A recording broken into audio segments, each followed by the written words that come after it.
everyone. Welcome to another video on English with Dev Krishna. Before I proceed today, I would like to thank each one of you for the amazing response, for the love and the support that you have extended, especially on the Instagram page on Bonku Babu's thread. Thank you so much. I would like you people to subscribe to my channel if you find my content beneficial, and feel free to suggest your valuable suggestions in the comment section. Now today we are going to read about a very interesting character.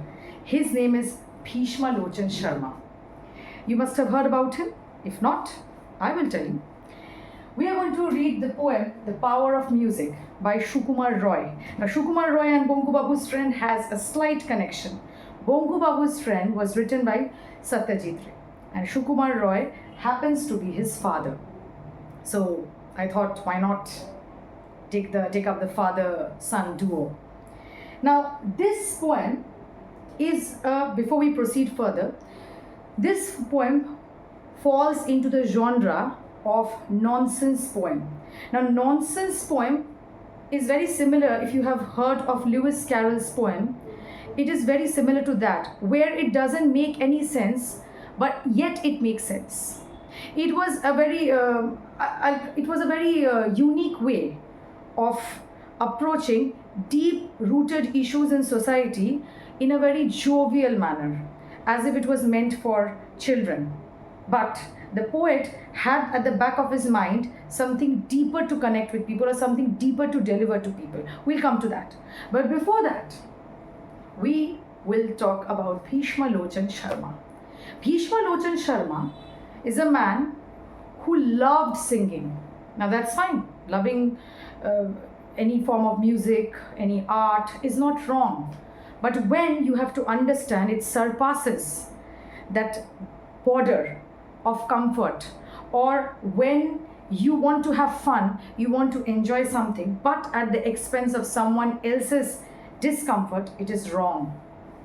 What Bhishma Lochan used to do, he used to think that he's very good at singing, and he used to literally blow out his lungs to the extent that, forget about human beings, even animals, birds, fishes, and even the sky, even nature would beg him to stop his singing. He did not pay heed. So you can say that, yeah, he was selfish, he was self-centered. At the same time, he felt he was doing society a good deed. He wasn't doing anything wrong. It's not crime. It isn't a crime to sing. What he failed to realize, that in his search for validation from people, he was actually becoming a source of displeasure for them. Okay? So before I begin, The Power of Music is a humorous account of the determined efforts of the irrepressible Bhishma Lochan Sharma to entertain those around him with his tuneless singing despite their frantic plea. Plea means request and protest. Let's read the poem and delve into the world of Bhishma Lochan Sharma. When summer comes, we hear the hums. Bhishma Lochan Sharma, you catch his train on hill and plain from Delhi down to Burma. So what is humming? Humming means when you keep your lips closed and you sing.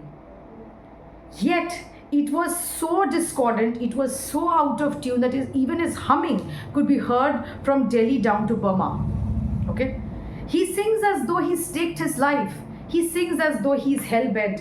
He used to sing as if somebody was about to take his soul away, as if he was going to die. If he did not sing, he's about to die.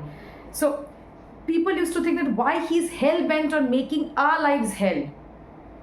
The people, dazed, retire amazed, although they know it's well meant. Everybody knew that he had no hidden agenda, he had no wrong motives. But they were dazed, they were shocked, they retire amazed, they used to rest, but they used to go back, they used to plead him, they used to go back, they used to, deal with it, okay fine, he's not going to listen. Although they know it's well meant, they used to plead him, stop singing Bhishma. Yet they knew that he had no wrong intention. They trampled in the panic rout or languished pale and sickly. And because of this constant impact of this terrible noise, they used to feel a continuous cacophony. Panic rout means continuous cacophony. Cacophony means discordant music.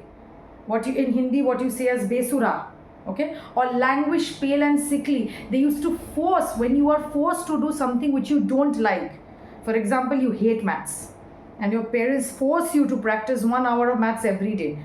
You tell me the feeling in the comment section. How would you feel? So when you're forced to do something which you absolutely hate, you languish, you become drained out, you get exhausted.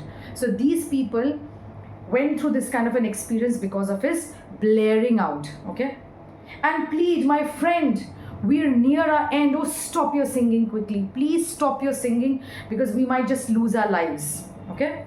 Now, I have pointed down things or creatures that were affected by Bhishma's song. It was not only human beings, but also animals, fishes, trees, birds, sky. We'll come one by one.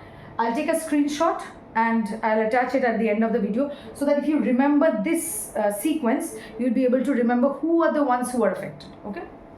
So we are done with the human beings. Now, the bullock carts are overturned and horses line the roadside, but Bhishma Lochan, unconcerned means unfazed, he's not bothered, goes booming out his broadside. So he doesn't care. It's not only the people who are affected, even the bullock carts are overturned. Even the animals are upset with him to the extent that they give up. The horses line the roadside, they refuse to move. They're standing on the side of the road, refusing to move. But Bhishma Lochan, he's unbothered. He will keep on singing.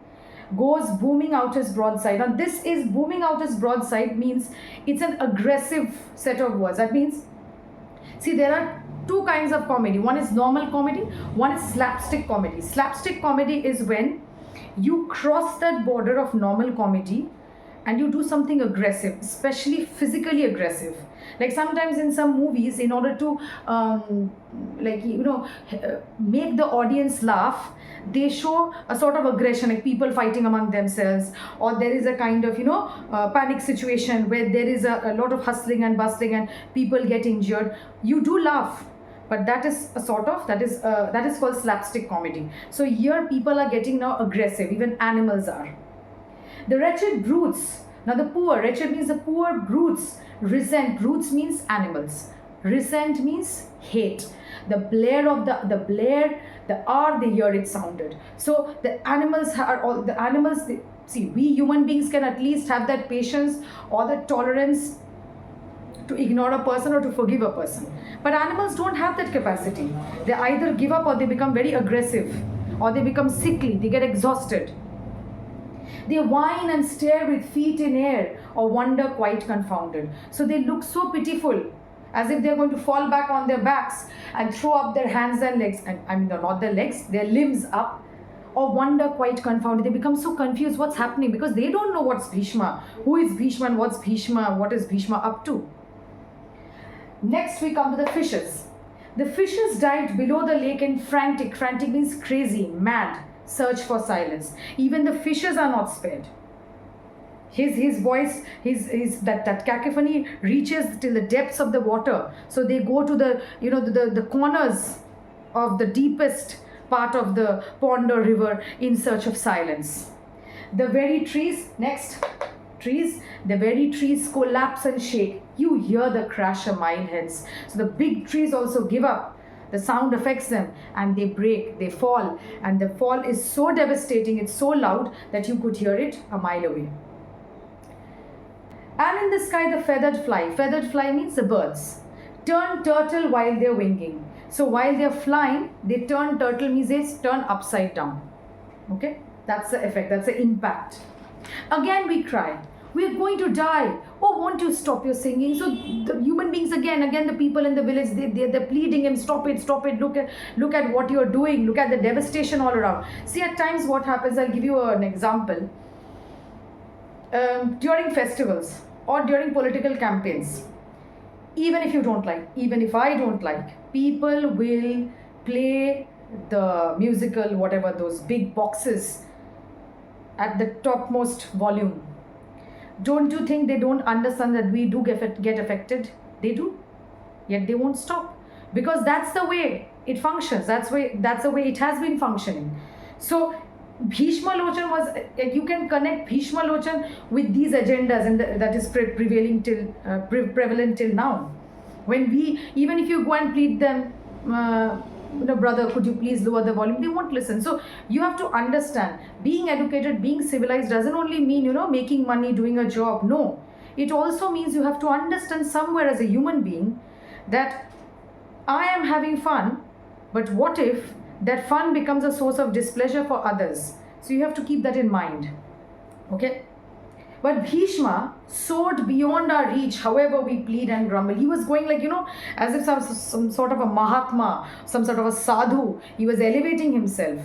So he was so selfish, he was so self-centered that he did not care how people were getting affected. It was not only the people, the animals too were suffering. The welkin. Welkin means the sky. The sky, the welkin weeps to hear his screech, and mighty mansions tumble. So the impact is so powerful that even the sky, nature is begging him, stop it, Bhishma, stop it. But he goes on full blare. Okay. But now there comes a billy goat, a most sagacious fellow. Now comes a goat. He's very wise, and he has been personified. We'll come to that in the figure of speech section. Let's just focus on the primary meaning. So now there comes a billy goat, a most sagacious fellow. He downs his horns. Downing his horse means he puts his, in order to charge at something, the animal first lowers its head. He downs his horns and charges straight with bellow answering bellow. Bellow means extreme noise. So only an extreme noise could put an extreme noise to silence. The strains of song are tossed and whirled by blast of brutal violence. So when Bhishma blared out, this billy goat comes and attacks him, and then this blaring charges at the blaring, and then what happens finally? And Bhishma Lochan grants the world the golden gift of silence. He is finally put to silence. He understands the impact that it has, that his song, that is discordant, his cacophony, this discordant song, out of tune song has on people and the animals. Okay, it's a very funny poem, but then you have to understand the deeper implications as well. We'll come to that. First of all, figures of speech. I will make you mark it. If you have your book in front of you, you should mark it with a pen or a pencil. First of all, personification. What does personification mean? When inanimate or any animal is given qualities or is attributed qualities to that of a human being. So we have the first personification in the wretched brutes resent the blare, the hour they hear it sounded. So here the animals have been personified, that they hate the blare, the noise that Bhishma Lochan created. Okay, that's your first one.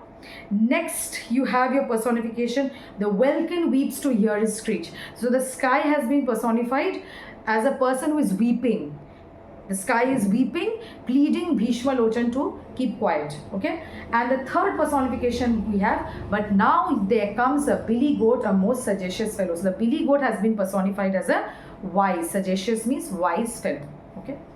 Next we come to alliteration. They're filled with alliteration. If you want to mark it, you may. First line, when summer comes, we hear. W, what is alliteration? First of all, alliteration is when you have the same consonant sound, not the letter necessarily, the sound, the consonant sound in very close placed words or somewhere or next to each other, adjacent or close placed, so that it can have like just the one next to each other or 2 to 3 words come in between. That doesn't make a difference. That is also an alliteration. So I'll make you mark it. When summer comes, we hear the hums. So when W, again we, W, hear the hums, HH. Okay. He is hell bent.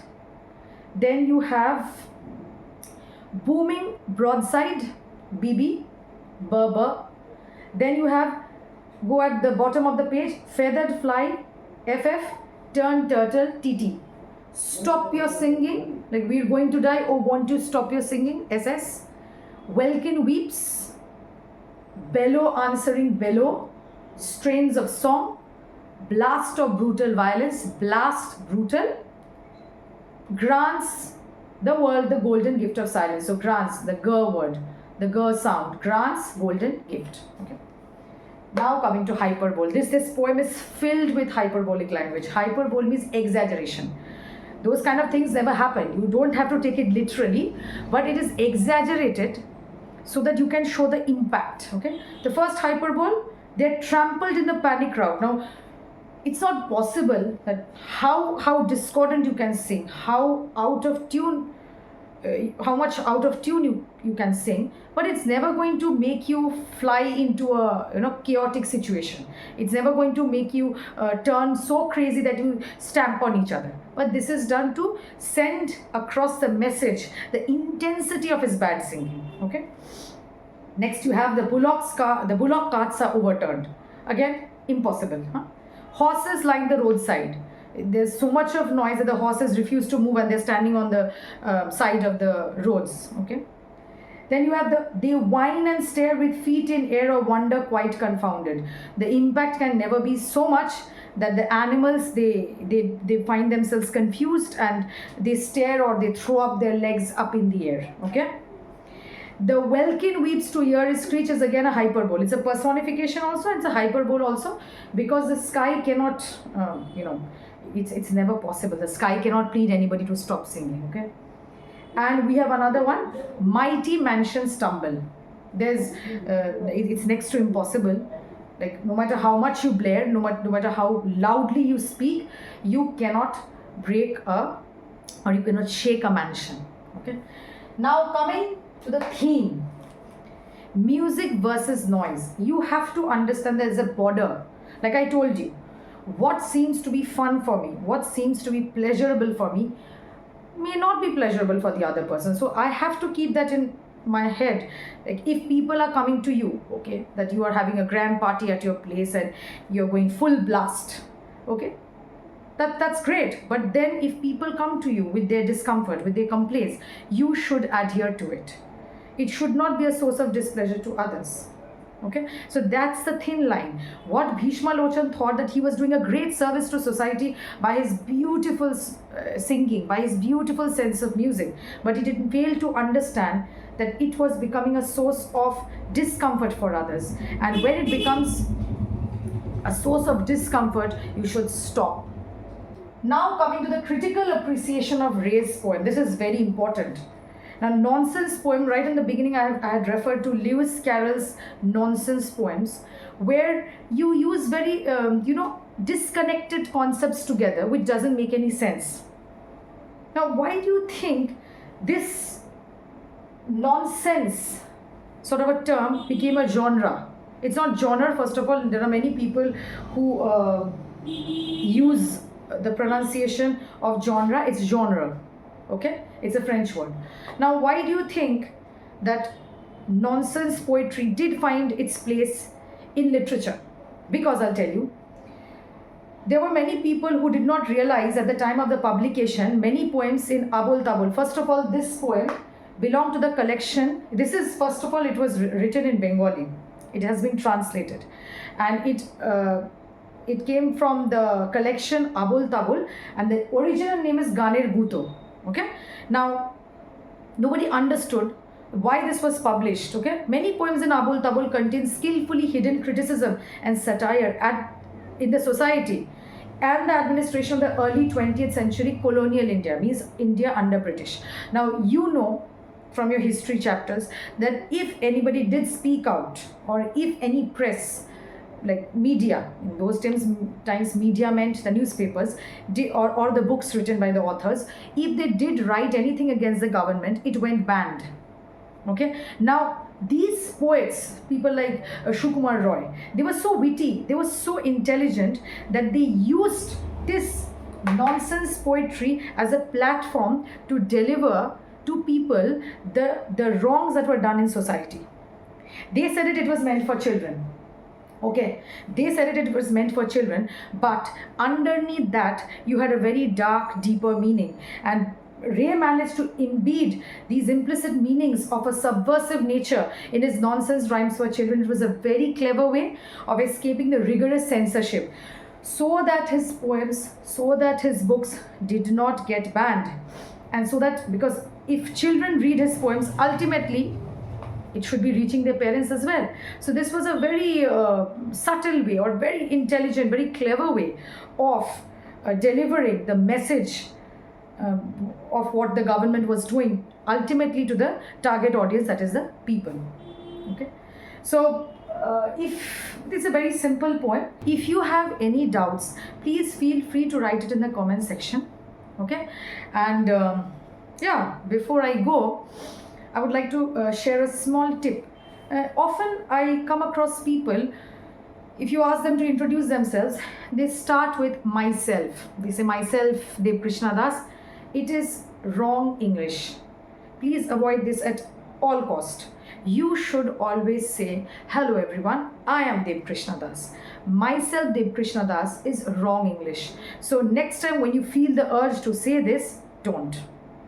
Feel powerful, feel confident enough to say, I am, that means this is my identity, I am Dev Krishna Das, and ... whatever you need to say. Okay, so I'll see you again in our next video. Till then, keep reading.